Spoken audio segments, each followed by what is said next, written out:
vous allez être sciés par notre émission On Tour avec la Scierie Lejeune.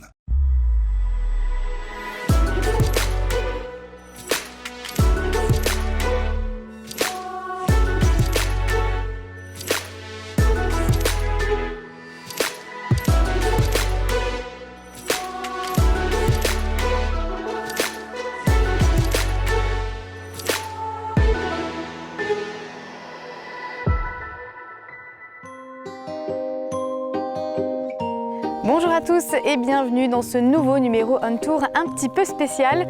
Aujourd'hui, on vous emmène en immersion à la découverte d'un matériau qui compte dans l'histoire et le patrimoine de notre territoire. Il s'agit du bois. Nous traverserons le secteur à la rencontre d'invités qui nous éclaireront sur le sujet et vous verrez en images toutes les facettes que comporte le bois. Mais avant ça, je vous propose un point sur la naissance de l'activité ici. L'homme et le bois. Une histoire qui dure depuis des millénaires. À la préhistoire, il lui a permis de découvrir le feu, de fabriquer des armes et déjà les premiers meubles. Durant l'Antiquité, on voit apparaître la roue et les charrettes qui révolutionnent le transport. Jusqu'au Moyen-Âge, l'exploitation du bois se fait uniquement de façon manuelle. Hache, scie et corsoir, le travail est long et pénible. Cette pénibilité et les besoins en bois toujours grandissants ont poussé l'homme à fabriquer des machines.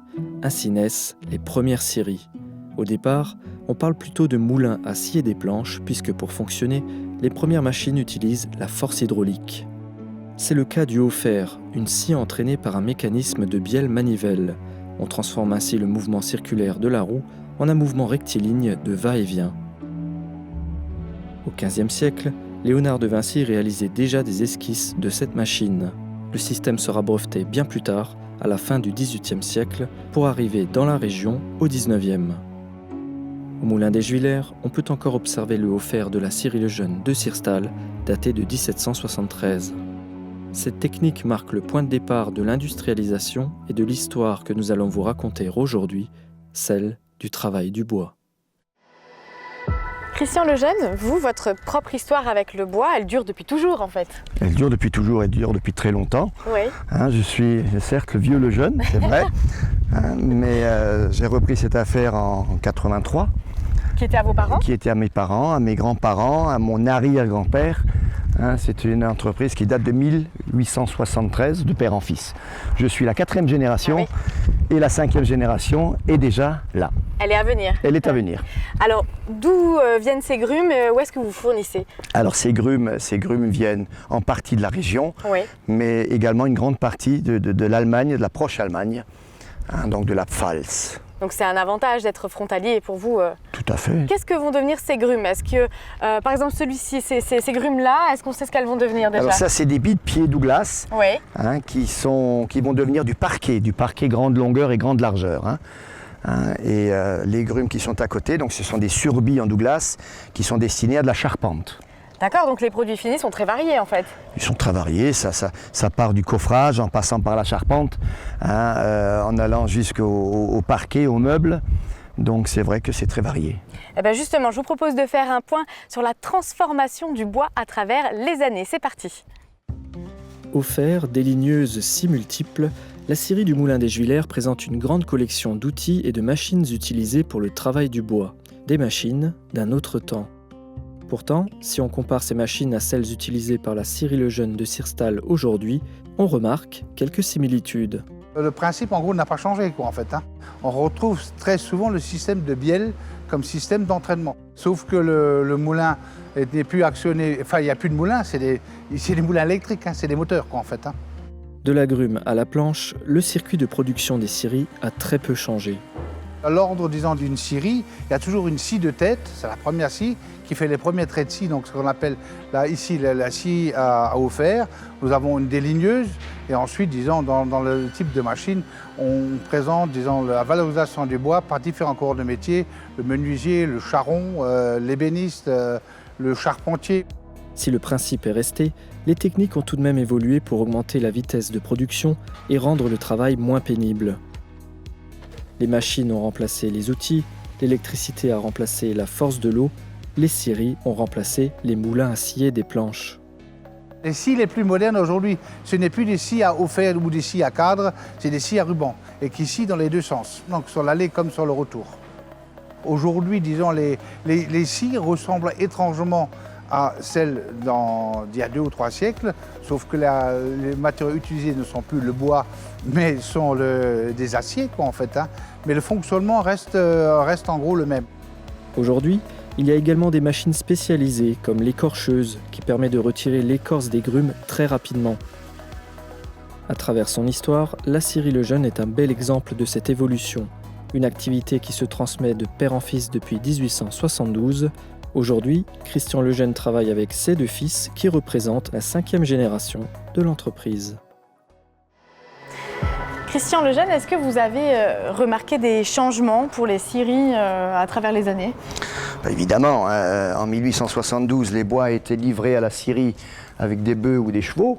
Oui. Aujourd'hui, c'est un camion avec 30-40 mètres cubes de charge, oui, effectivement. Au niveau du sciage, à l'époque, c'était la roue à aube, le canal d'alimentation de la roue à aube et le haut fer, un cadre en bois avec une seule lame.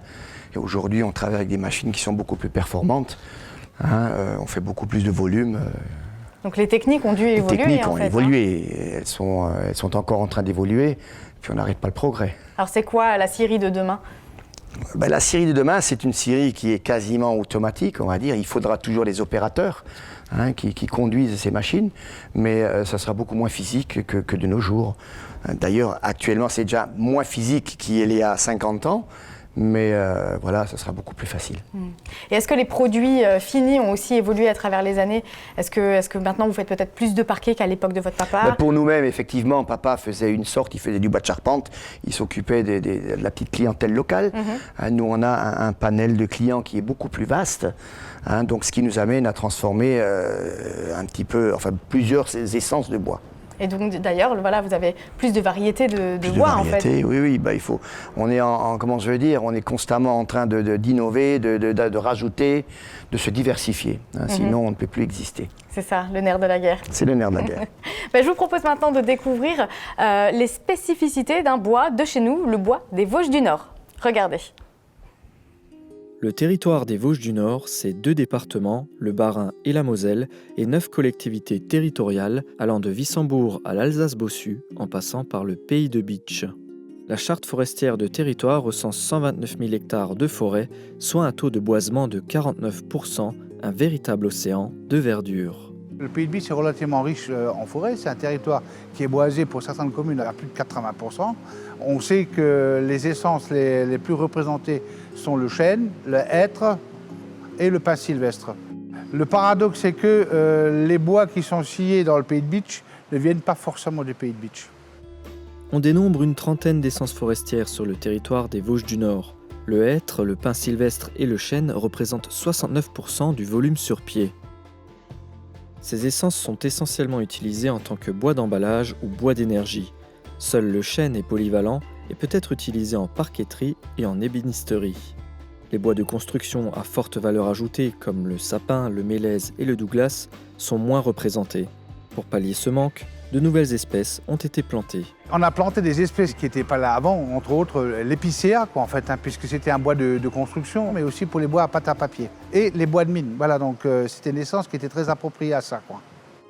Selon la charte forestière de territoire, l'accroissement du volume forestier des Vosges du Nord représente un gain de 19 millions d'euros par an. Le secteur forêt-bois aujourd'hui, c'est plus d'emplois que le secteur automobile. Depuis toujours, le bois occupe une place prépondérante dans l'économie. Il contribue au développement des territoires, notamment ruraux. Bien évidemment, le bois a créé de l'emploi, des métiers et savoir-faire qui perdurent encore aujourd'hui dans de nombreuses entreprises du secteur. Allez, on vous emmène maintenant à la découverte de ces métiers du bois. Il est le matériau naturel par excellence. Le bois peut servir à tout ou presque. Depuis la préhistoire, l'homme l'a façonné, sculpté selon ses besoins. Et au fil du temps, les métiers se sont spécialisés. Le premier de la chaîne, le bûcheron. Il s'occupe de l'abattage en forêt. Puis le débardeur sort les grumes des parcelles, soit de façon mécanique, comme ici, ou à l'ancienne, à l'aide du cheval. Ici, le cheval permet surtout de préserver les sols dans le cadre d'une gestion plus durable de la forêt. Il est aussi capable d'entrer dans des parcelles inaccessibles aux tracteurs. Le scieur de long est ensuite chargé de débiter les grumes. Ce travail s'effectue en scierie. Dans le parc des Vosges du Nord, par exemple, on travaille le hêtre, le pin sylvestre dit pin de Hanau, l'épicéa ou encore le chêne. Ce que l'on appelle la seconde transformation, c'est le travail du charpentier, de l'ébéniste, du menuisier, du luthier, du tourneur et du sculpteur. Aujourd'hui, le travail de chacun s'est modernisé lorsque certains métiers ont disparu avec l'apparition de nouveaux matériaux. Ainsi, on ne trouve plus guère de charrons et peu de sabotiers. Les derniers sont des passionnés qui perpétuent une tradition pour ne pas perdre un savoir-faire ancestral. Au pays de Bitche, un sabotier est encore en activité et le musée de Sourtes raconte la grande aventure des Klumbenmacher. Au village des sabotiers, le bois est la ressource naturelle de base. Le musée, d'ailleurs, est un bâtiment haute qualité environnementale, entièrement en bois. Donc là, on arrive à un arbre qui va aussi être coupé, il a la marque rouge. Oui. Donc c'est un chêne. Oui. Il mesure combien? Il fait 45 cm de diamètre. Donc là, il est prêt à être coupé? Il est un peu petit, mais il est en train de dépérir. Il y a son pied qui sèche et donc on le récolte avant de perdre la valeur. D'accord. Nicolas de Rigbourg, vous êtes responsable d'unité territoriale à Bitche. Alors déjà, expliquez-moi comment est-ce qu'on choisit l'arbre qu'on va couper. Par exemple, celui-ci, je vois qu'il a un rond jaune. Ça veut dire qu'il va être coupé? Alors celui-ci, avec son rond jaune, ça veut dire qu'il ne va pas être coupé. Ah, d'accord. C'est une tige qui est... c'est un petit bois de hêtre qui est de belle qualité. Il a un fût bien droit, bien lisse. Il a un houppier au-dessus des branchages qui sont bien développés. Donc ça, c'est un arbre qu'on a repéré pour qu'il soit préservé au moment de la coupe, parce qu'on envisage de l'emmener sur des gros diamètres, 65-70 cm, pour le récolter quand il aura atteint sa maturité. Donc le marquage est là en prévention, en fait, c'est ça? C'est ça. Et donc les arbres qu'on va couper, ce sont ceux qu'on voit derrière, là, qui ont un trait rouge. Oui. Donc là, on a un hêtre, par exemple, qui a un trait oblique rouge, et qu'on va enlever au profit, notamment, du chêne qui est à côté. D'accord. Cette action-là, on est sur des essences, le chêne et le hêtre, qui se concurrencent, et dans cette relation de concurrence, c'est le hêtre qui est le plus fort, alors qu'au niveau de ces deux arbres-là, celui qui a le plus de valeur économique, c'est le chêne. Donc le travail du forestier, là, c'est d'accompagner le développement du chêne en enlevant ce hêtre qui va venir le concurrencer dans son houppier et lui faire perdre de la croissance, voire l'amener à la mortalité. Est-ce qu'ici, sur le secteur, on coupe trop de bois? Comment est-ce qu'on régule un petit peu la coupe? Alors dans les forêts publiques, les forêts des communes et les forêts de l'État, la gestion, elle est encadrée par un plan de gestion qu'on appelle un aménagement forestier. C'est contrôlé. On ne peut pas couper autant de bois qu'on veut à l'année. Un aménagement, ici on est en forêt domaniale, l'aménagement de la forêt domaniale, il est validé par le ministre de l'Agriculture, le ministre de l'Environnement. Donc c'est un document qui est étudié, analysé, proposé par l'ONF et qui fait l'objet d'une validation. Et donc derrière, nous, on le décline annuellement à travers un programme de coupe notamment. Et l'indicateur de l'intensité de la gestion, c'est souvent le volume qu'on prélève par hectare et par an, et qu'on va comparer à la valeur d'accroissement de la forêt, c'est-à-dire combien la forêt produit, combien on récolte. Nous ici, sur l'unité territoriale de Bitche, on récolte en gros entre 4 et 5 mètres cubes par hectare et par an de bois. Et donc ça, c'est à peu près la valeur de... Non, c'est pas énorme, mais c'est de l'ordre de la valeur d'accroissement qu'on estime sur le secteur. D'accord. Et il existe aussi un dispositif pour acheter ce bois une fois qu'il est coupé. Comment ça fonctionne? Ça s'adresse à qui exactement? Alors le bois qu'on marque, après on le met en vente. On a des acheteurs professionnels et puis des particuliers aussi. Les particuliers, c'est plutôt pour le bois de chauffage. Oui, d'accord. Donc par exemple, le petit hêtre qu'on a vu là, ça peut être tout à fait le genre de tige qu'on vend aux particuliers pour du bois de chauffage. Mais l'essentiel du volume qu'on vend, on le vend aux professionnels. Et à l'heure actuelle, on vend ça dans des ventes publiques. D'accord. Et donc ces ventes publiques sont informatisées depuis une dizaine d'années, mais la grosse évolution là, de cette année, c'est qu'on va passer par une vente par Internet. D'accord. Alors on achète quoi? On achète un lot sur un catalogue en ligne? Voilà, il y a un catalogue qui est en ligne à disposition. Ensuite, donc les acheteurs peuvent voir les lots qui sont proposés. Ça ne change pas beaucoup par rapport à avant, c'était un catalogue en papier, maintenant il est numérique. Et ensuite, il y a des dates de vente. Et ces dates de vente, à ces dates de vente, l'acheteur peut soit venir dans la salle des ventes avec son ordinateur pour se connecter localement à Internet pour pouvoir faire des offres, ou alors il peut aussi faire ça depuis son bureau, n'importe où, partout où il a une connexion Internet. Voilà, donc le milieu forestier en fait s'adapte aux techniques modernes, notamment pour l'achat de bois, quoi. C'est incroyable. Et en forêt, vous tomberez certainement sur les maisons forestières. Allez, on vous en dit plus sur ces logements et sur le personnel qui y habite. En 2018, l'ONF compte près de 10 000 agents et gère quelques 2000 maisons forestières liées à des forêts domaniales. Ces maisons ont 2 statuts. Certaines appartiennent en propre à l'ONF, généralement celles situées en dehors des massifs forestiers. Les autres appartiennent à l'État et dépendent de son domaine privé. L'ONF en dispose par le biais d'un bail amphithéotique. Les forestiers, à la base, c'était des gardes et ils habitaient donc des maisons forestières, parfois des maisons forestières qui étaient au milieu des bois, quoi. Ou ici, comme là où j'ai habité moi pendant 27 ans, à la maison forestière à côté, qui va être vendue prochainement. Depuis le début des années 2000, l'ONF est amenée à vendre les maisons forestières dont elle n'a plus l'usage et dans le but d'en obtenir des revenus. C'est particulièrement le cas de celles situées en lisière de forêt. Les ouvriers forestiers bénéficient en Alsace-Moselle de certains avantages sociaux.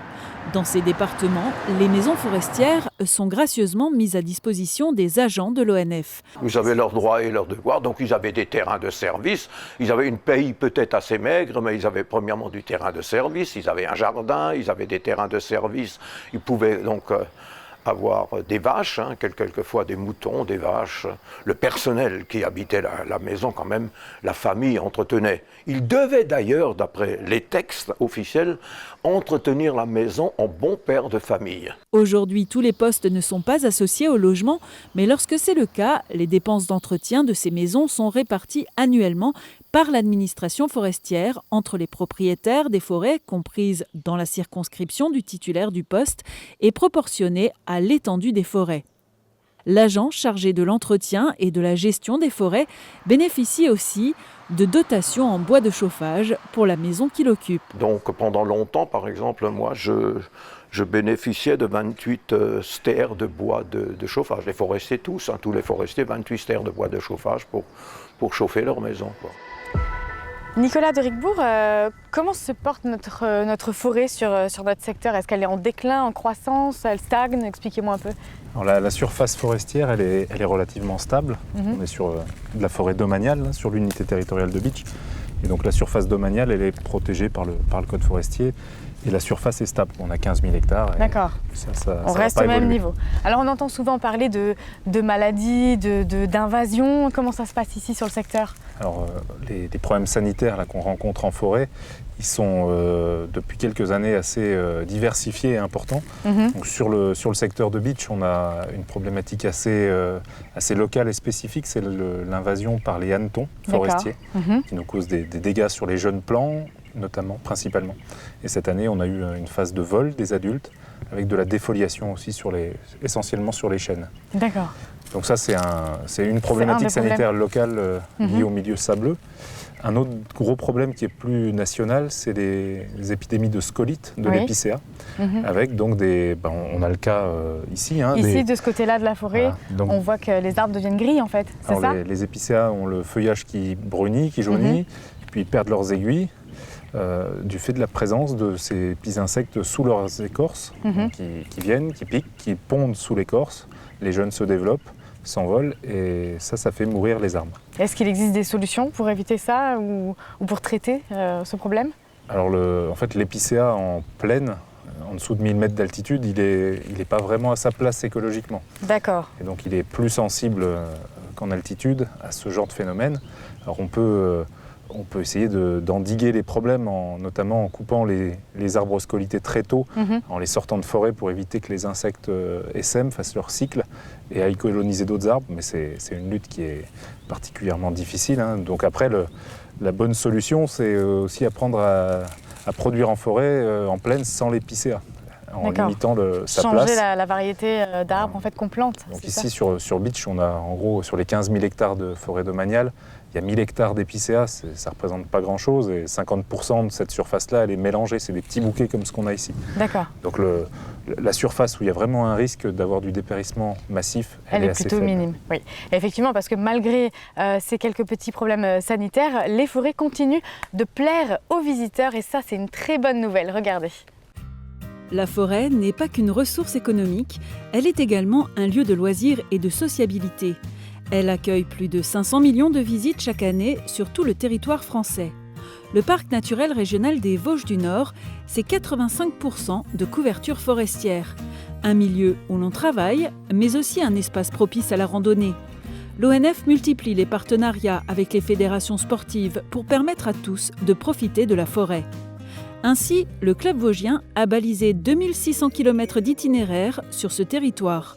Des itinéraires qui serpentent sur les traces d'une longue histoire humaine, des châteaux aux arbres remarquables. Le parc a aussi contribué à la préservation et la valorisation des milieux. Ses compétences en matière de protection de la nature recouvrent essentiellement la gestion de réserves naturelles, la gestion des forêts et de l'eau, le suivi et l'inventaire du patrimoine naturel. Il joue également un rôle d'animation dans le cadre de Natura 2000. Ces animations sont conçues et animées par l'équipe technique et ses partenaires et sont pour la plupart gratuites. Sur le thème de la nature, une quarantaine de sorties sont organisées cette année. Cynégétique et gestion forestière n'ont pas toujours été au diapason. Les premiers traités de sylviculture au XIXe siècle ne prenaient pas en compte les chasseurs, ni même les populations animales des forêts. Tout comme les chasseurs ne s'occupaient pas de gestion forestière. Aujourd'hui, forestiers et chasseurs œuvrent dans un même objectif, la gestion durable de la forêt. La forêt fait partie de notre environnement naturel et culturel. Apprendre à mieux le connaître permet aussi d'œuvrer à sa protection, garder un équilibre entre exploitation de la ressource et préservation des paysages. Voilà un défi au quotidien pour tous.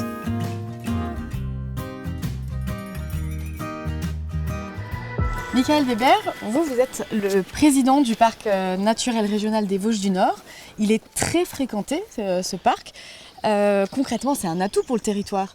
Oui, il est d'abord très habité. C'est un parc qui a effectivement une forte population, puisque sur les 111 communes, on a à peu près 80 000 habitants.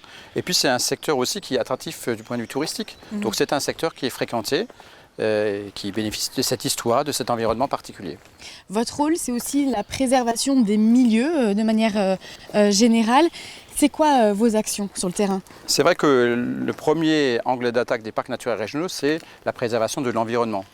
Tout découle, la culture, le patrimoine découle de cet environnement. Et là, on a une action notamment sur la forêt, à la fois avec des mesures de protection fortes. Il y a 0,6% du territoire qui sont protégés de façon extrêmement forte, 12% de protection contractuelle, où effectivement avec les communes, on travaille sur Natura 2000, sur des zones naturelles d'intérêt écologique et faunistique. Et puis on a aussi une protection volontaire, c'est-à-dire par des communes qui veulent avoir un lieu, qu'ils qualifient de sanctuaire de nature, ou par des sylvotrophées où on reconnaît là aussi sur la gestion forestière une gestion particulière. Est-ce que tout ça, ça a des retombées sur le secteur, sur les communes Un élément, c'est la retombée économique, c'est-à-dire comment est-ce que l'on fait en sorte que la forêt puisse être valorisée de façon économique.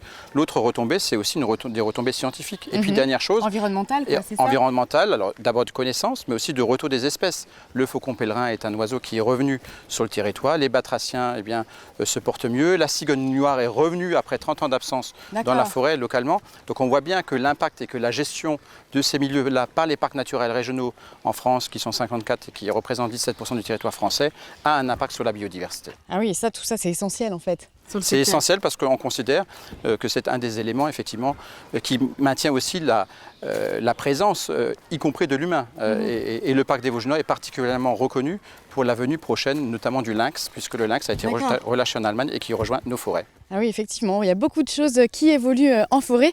On constate aussi quelque chose de complètement différent sur le secteur. Cette fois, c'est le bois qui s'invite dans nos habitats. Je vous propose de regarder un reportage qui vous explique tout. Si nos forêts n'abritent pas de bois dit précieux, elles ne manquent pas de bois noble, comme le chêne par exemple. Parmi les plus grands fabricants de parquets et planchers massifs, Chêne de l'Est est implanté à Hambach. L'entreprise se fournit dans la région pour produire des parquets haut de gamme. Le bois est devenu produit de luxe et lorsqu'il est d'origine et de fabrication française, c'est le gage d'une qualité irréprochable à l'étranger, tout comme l'est un parfum de créateur. Une autre essence commence à se faire une place dans le domaine des bois de qualité, le hêtre. À Goetzenbrück, on scie principalement du hêtre issu des forêts de la grande région.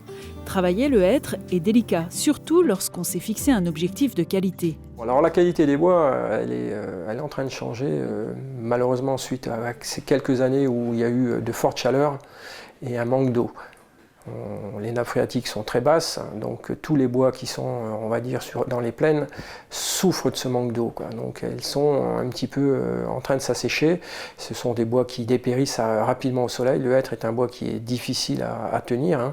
Une fois qu'il est coupé, il s'échauffe. Il chauffe et il se tache. Donc c'est très compliqué à garder un bois de qualité une fois qu'il dépérit. Pour que le hêtre soit exploitable, il faut lui faire subir quelques transformations et il faut aller très vite. Première étape après la coupe, l'étuve, puis le séchage.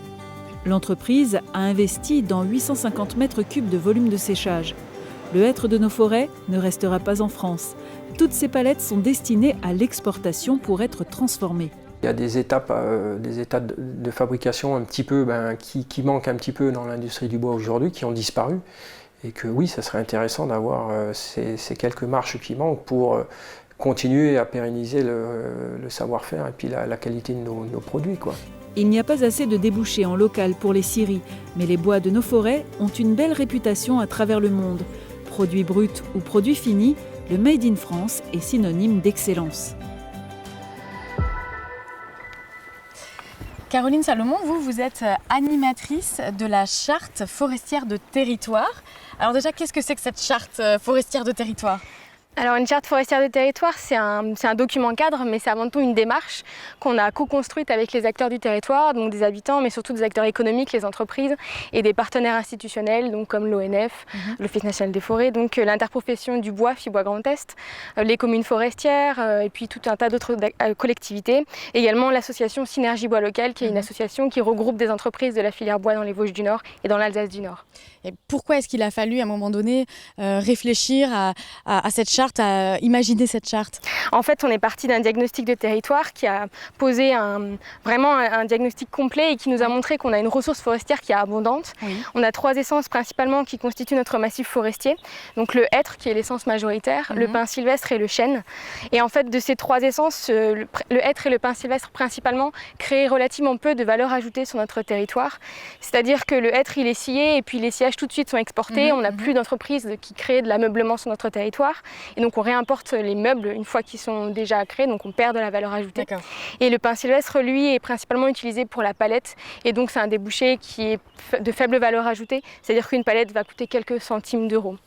Donc on a vraiment eu un constat qu'il fallait développer de nouveaux débouchés pour ces essences-là sur notre territoire, parce qu'on a toutes les entreprises présentes dans la filière. On a presque plus de 150 entreprises sur notre territoire, 1500 salariés autour de ces entreprises. Donc tous les savoir-faire sont réunis. Maintenant, on valorise très peu le bois local. Et alors, c'est quoi vos actions pour que ça fonctionne ? Ouais. Alors en fait, notre stratégie, on l'a construite autour d'un slogan qui est de passer par l'économie, tous les leviers économiques pour évoluer vers une forêt naturelle et pour valoriser ces essences naturelles de notre forêt. Et donc du coup, c'est vraiment une logique de filière. Donc il faut à la fois valoriser toutes les sortes de bois, faire en sorte que lorsque le bois sort de la forêt, il est bien trié et il est destiné à son meilleur usage possible. Et puis ensuite, il faut aussi accompagner les entreprises pour qu'elles s'améliorent dans leur manière de fabriquer. Qu'elles acceptent le changement. Exactement. C'est souvent des petites entreprises familiales, donc il faut les accompagner vers l'innovation, effectivement. Et puis aussi, il faut les aider à innover et à inventer de nouveaux débouchés qui valorisent le bois local. Ensuite, il faut faire en sorte que cette offre en bois local soit visible et accessible pour les consommateurs. Et puis enfin, il faut lancer toute la filière avec des commandes publiques, des bâtiments pilotes, mais pas que, des bâtiments aussi de type tertiaire ou collectif pour des petits immeubles par exemple. Il faut construire en bois, utiliser du bois. Et donc ça, voilà, on espère passer par la filière, par la commande publique pour vraiment valoriser le bois local. Effectivement, c'est une manière de cadrer, de structurer l'avenir en fait, c'est ça. D'ailleurs, je vous propose de faire un point sur les perspectives d'avenir qui attendent la filière bois. Des maisons en bois construites en un jour, des bâtiments aux performances énergétiques remarquables, des ossatures en bois innovantes Là se trouve l'avenir de la filière bois dans notre région. Et le tout avec une dimension locale, de la forêt aux produits finis. Des exemples concrets voient le jour sous l'impulsion du label Terre de Hêtres ou de la charte forestière territoriale du parc des Vosges du Nord. Ainsi est né le BAT innovant de Prochdorf. Du bois des Vosges du Nord, scié sur place, est mis en œuvre pour la construction de ce bâtiment. De plus, il s'agit de hêtres, un bois qui commence à se faire une place dans la construction. Même chose à Schweyen, avec la salle communale en lisière de forêt qui se fond dans son environnement. À Egelsart, on a la chance d'avoir une forêt communale et quand il a fallu réfléchir à une extension pour la salle des fêtes, on s'est naturellement tourné vers la ressource disponible, le bois. Et pas n'importe lequel, du pin de Hanau, variété endémique des forêts sur sable des Vosges du Nord. Ici, on a dit, on a une forêt communale. On a le bois qu'il faut. Le pin sylvestre, ici, on a pris du pin sylvestre de la race noble de Hanau, c'est-à-dire le vrai pin d'ici. Le vrai pin de chez nous, qui égale en beauté les pins de Riga en Lettonie. Donc, on est fiers d'avoir ce bois-là. On l'a dans la forêt à côté. Donc, on l'a exploité, on l'a fait couper dans la forêt. Il y a une entreprise de la région, c'est quand même rare, qui est venu le chercher avec ses camions en forêt, les 28 mètres cubes. Ils l'ont ramené chez eux, ils l'ont scié, ils ont préparé le bois et ils sont venus monter cette charpente. Ils l'ont montée ici, mais alors de façon, et c'est une charpente très traditionnelle. Tout le monde est émerveillé, c'est vraiment selon la méthode ancienne qu'on a construit ça. Un exemple à suivre pour tous ceux qui envisageraient une construction en bois. Pas besoin d'aller chercher des arbres autrichiens ou scandinaves. Nos forêts ont de la ressource et pas seulement pour partir en fumée. Voilà, notre émission à la découverte de ce matériau incroyable qu'est le bois se termine. Vous l'avez compris, le bois a façonné et façonne encore notre territoire. Nos forêts sont de véritables poumons verts. Il faut savoir en profiter et surtout les préserver. Allez, sur ces bonnes paroles, je vous dis à bientôt.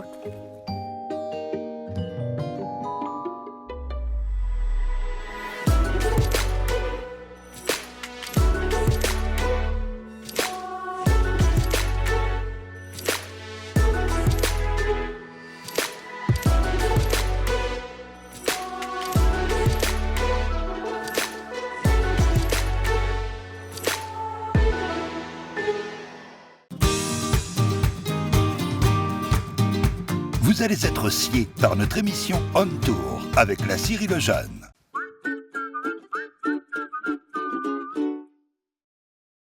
Votre spécialiste bien-être, c'est Sonatec France. Alexandre Pfeiffer vous accueille dans son showroom de Sarreguemines. Découvrez nos cabines infrarouges, sauna, hammam. Sonatec dispose d'un grand choix de produits All-in épurés dans toutes les tailles et finitions. Vous trouverez aussi de nombreux accessoires et pièces détachées. Particuliers ou professionnels, demandez conseil et laissez-vous guider.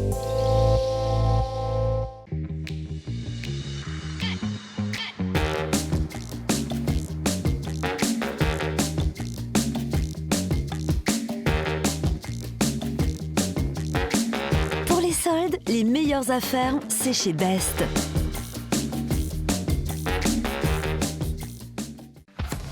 L'atelier gourmand, l'étape gourmande en zone industrielle de Sarreguemines. Du pain frais toute la journée, des pâtisseries artisanales, des menus pour tous les goûts avec le wrap Viva Mexico et le hamburger Bacon New York. Passez nous voir et pensez au drive. En ce moment, profitez d'un instant fraîcheur avec nos délicieuses glaces. Il y a forcément un parfum dont vous raffolerez. Découvrez AVS Audition. Ce nouveau service assure le diagnostic, la numérisation du conduit auditif et la conception d'appareillages sur mesure. Le tout avec du matériel performant et de dernière génération. Découvrez aussi nos accessoires, protection auditive et produits d'entretien. AVS Audition vous accueille zone commerciale Carrefour de l'Europe à Forbach du lundi au vendredi. AVS Santé, notre métier, vous accompagner. On va faire un réglage.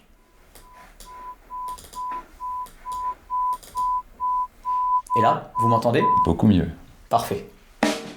Il y aura toujours un conseiller passion de l'audition près de chez vous.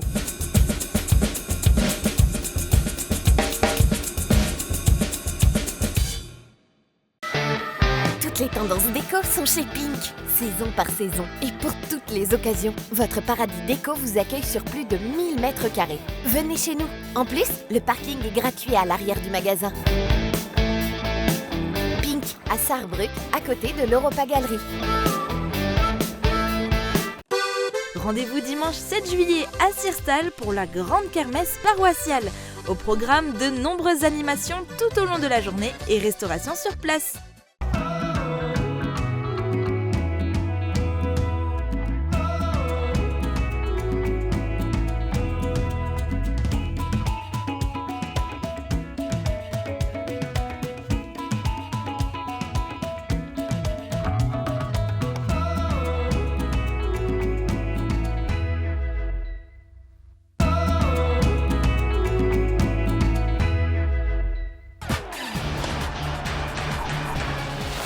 Avec le Crédit Mutuel, partenaire des grands événements sportifs.